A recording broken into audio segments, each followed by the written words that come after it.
کسی نے سوال کیا ہے کہ تجارت میں نقصان سے بچاؤ کے لیے کوئی وظیفہ یا دعا بتائے۔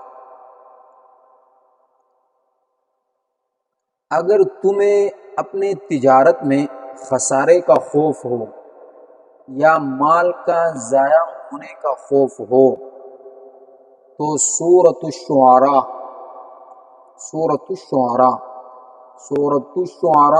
یہ الف لام میم سے 19ویں پارے کے پہلے پاؤ ختم ہوتے ہی شروع ہوتی ہے یہ سورت، اور آخر سے یہ 12واں پارے میں آتا ہے۔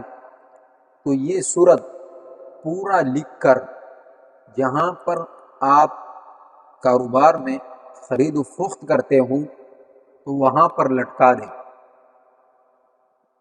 آپ کے تجارت میں کبھی نقصان نہیں ہوگا، ایک۔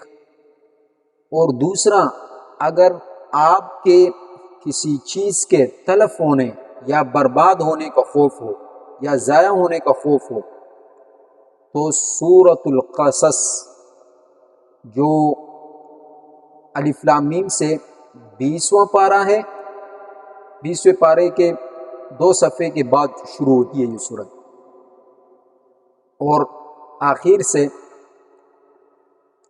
یہ 11واں پارے میں آتا ہے۔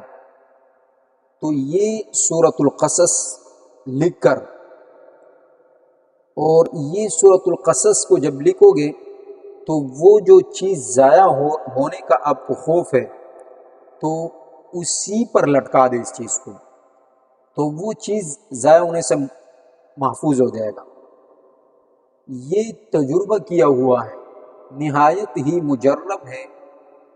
یہ آپ لکھیں اور انشاءاللہ آپ کبھی تجارت میں نقصان نہیں کرو گے، اور انشاءاللہ آپ کا چیز ضائع ہونے سے بچ جائے گا۔